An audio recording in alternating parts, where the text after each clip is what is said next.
Et déjà la première, ça a été d'essayer de sensibiliser, ça a bien marché quelque part, de sensibiliser les élus de l'ensemble du territoire de l'ETR au sujet du télétravail et du travail à distance. Oui, donc ça, c'était en novembre jusqu'à début mars. Ça s'est finalisé par 3 soirées ateliers avec des télétravailleurs, des élus et des entreprises. Et ça s'est concrétisé tout récemment par un rapport qu'on a construit avec l'ADRE, et on se fait aussi accompagner par ETM Service. Et la suite du projet? La suite du projet, c'est de centraliser, comme on le fait aujourd'hui, l'ensemble des actions sur les 3 territoires et de les partager, et de poursuivre l'étude pour apporter des solutions. On voit aujourd'hui concrètement le projet qui prend corps, parce que entre le moment où on a décidé d'y participer et puis aujourd'hui, on voit qu'il y a une grande étape et une dynamique qui se fait jour et qui est importante. Oui, aujourd'hui, on a pu assister à une première partie à l'UCO qui nous a accueillis. On a pu assister vraiment à un véritable échange entre déjà les gestionnaires de l'UCO, mais aussi des télétravailleurs qui utilisent ces locaux. Et il y a eu vraiment beaucoup d'échanges, y compris avec nos partenaires étrangers, c'est-à-dire italiens et autrichiens, qui ont pu poser de nombreuses questions. C'est vrai qu'on a un très bel exemple de réalisation pour motiver en tout cas le travail à distance. Je crois que l'intérêt de l'UCO, c'est aussi d'apporter une solution, je dirais, complète, et puis par pouvoir, en fait, chacun va pouvoir recueillir ce qu'il veut, et l'appui des services de la Comcom pour accompagner les créations d'entreprises constitue également une opportunité pour accueillir des télétravailleurs.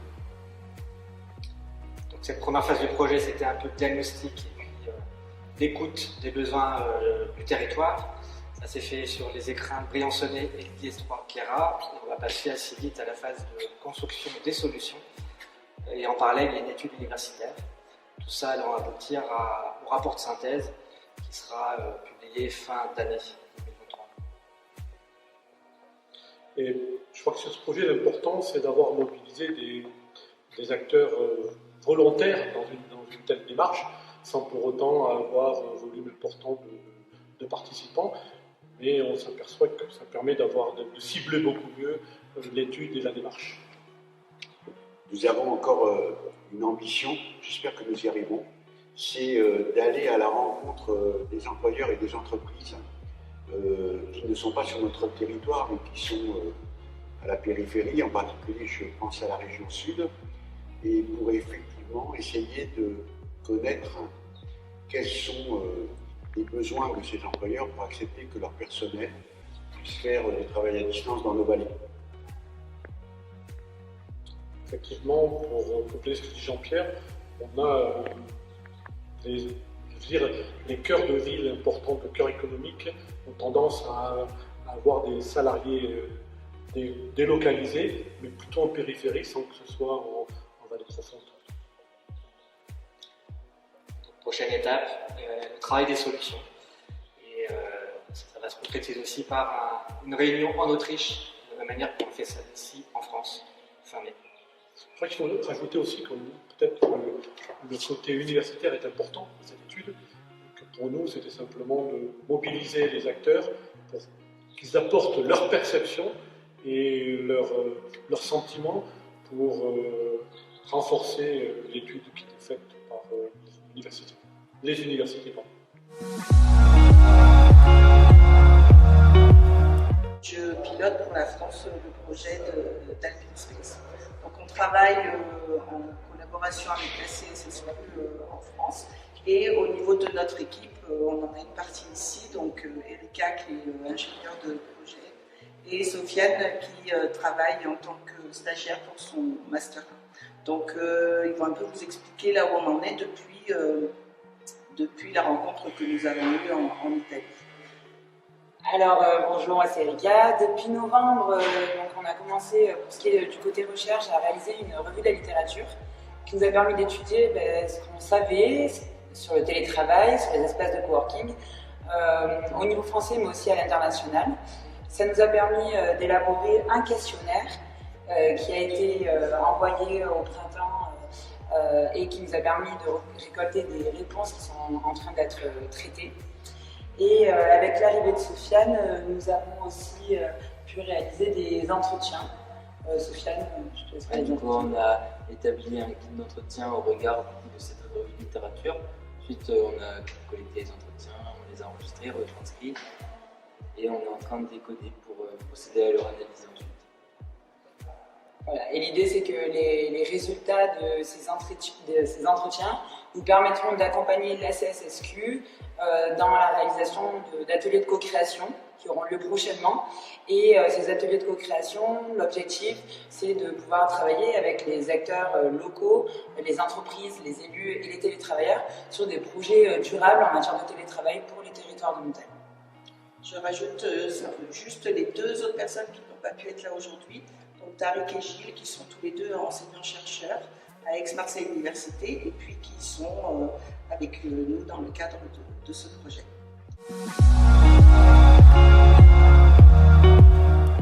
Bon, dans ce mois, comme unité de commune Val d'Automne-Vanson, on a essayé d'entendre le territoire et pour comprendre quelle pourrait être la solution idéale pour le territoire de l'unité des communes Val d'Automne-Vanson du point de vue du smart working, co-working, co-living, donc pour imaginer une évolution de nos territoires dans ce sens-là.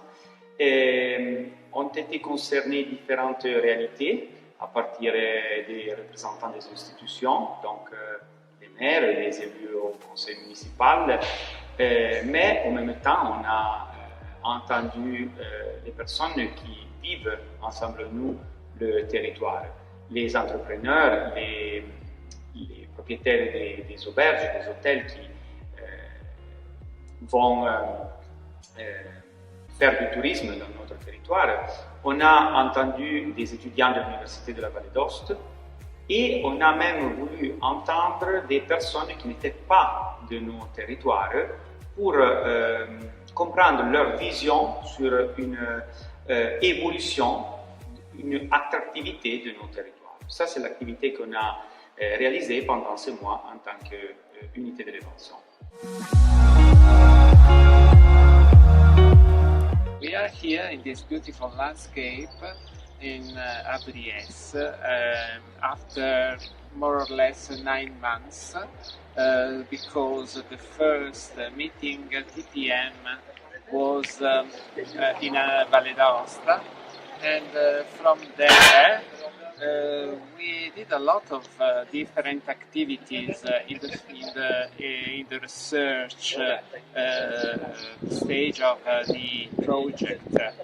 For example, we have almost completed the literature review, and also we have done a lot of preliminary studies through interviews and also participant observation in some co-working spaces. And finally, we were very involved in designing and preparing the questionnaire that has been spread, used in the 3 different countries, France, Austria and Italy. Now we are exactly in that phase during which we have to start to analyze data. So we have this big amount of data, and we start to analyze what are the needs for remote working in these areas, 3 different areas, and also the characteristics that this remote working should have. And the research will be finished by the middle of September. So we are very keen now to start to go deeply in this data.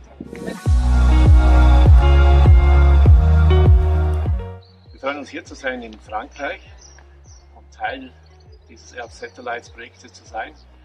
Seit November haben wir einiges unternommen. Wir haben das ganze Projekt in die Breite getragen. Unter anderem haben wir in Bregenzer Wald mit allen 24 Bürgermeistern einen kleinen Workshop, eine kleine Umfrage gestartet, damit alle Gemeinden auch auf Stand sind, worum es eigentlich geht, wie sie ihre Überlegungen hier einbauen können. Und wir hoffen, dass Remote Working, Coworking, aber auch generell die Zukunft der Gemeinden hier in den Köpfen herumschwirrt und wir bis zum Ende des Projektes tatsächlich auch umsetzbare Möglichkeiten haben. Ganz genau. Und wir von der Universität konnten es ebenfalls in die Breite tragen. Wir haben mit sehr vielen Studierenden gesprochen. Wir haben auch ein ganzes Studierendenteam im Rahmen der Projektwerkstatt Betriebswirte für uns gewinnen können, die jetzt ebenfalls in dieses Projekt involviert sind und eigene Umfragen und Überarbeiten leisten und versuchen, Lösungen auszuarbeiten. Und alles in allem sind wir wirklich sehr zufrieden. Wir konnten wirklich viel bereits über das Projekt sprechen mit jungen Menschen, wie sie das sehen, wie sie sich wünschen, dass es sich zukünftig auch in unserer Region entwickelt und sind jetzt ganz gespannt, wie es dann weitergeht.